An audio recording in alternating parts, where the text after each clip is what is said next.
ప్రియమిత్రులకి స్వాగతం. ముందుగా నా యూట్యూబ్ ఛానల్ని అయితే సబ్స్క్రైబ్ చేసుకోండి.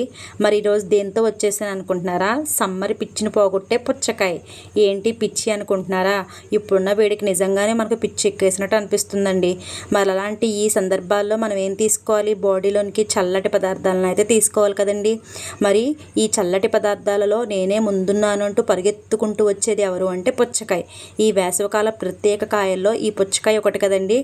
అయితే ఈ పుచ్చకాయలో ఎక్కువ వాటర్ కంటెంట్ ఉండడం వల్ల మన బాడీ కూల్ అవుతుంది.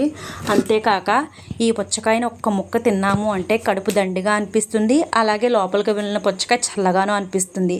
ఎప్పుడైనా ప్రయాణాలలో కూడా మీరు ఎప్పుడైనా ఒక్క పుచ్చకాయ ముక్క తింటే సరిపోతుందండి. మిగతావి ఏవి తిన్నా తినకపోయినా పర్వాలేదు.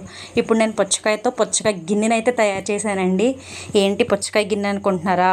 లోపల ఉన్న గుజ్జునంతా సెపరేట్ చేసేసాను. ఆ గుజ్జుని ఇప్పుడు ఏం చేస్తానో చూద్దురు కానీ రండి. అయితే దీనికోసం నేను కాస్త సబ్జా గింజలు నానబెట్టుకున్నాను. ఆల్రెడీ తెలుసు కదండి మీకు సబ్జా గింజలు.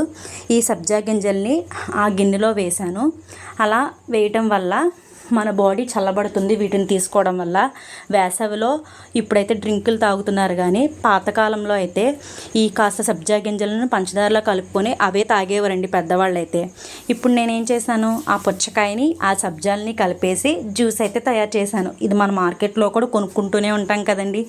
అదే ఇంట్లో నేను చాలా సులభంగా తయారు చేసేసాను అనమాట. మీకు అది నచ్చితే కనుక లైక్ చేసి షేర్ చేసి సబ్స్క్రైబ్ చేసుకోండి.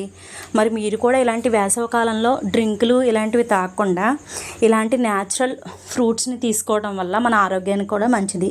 నచ్చితే సబ్స్క్రైబ్ చేసుకోండి ఫ్రెండ్స్.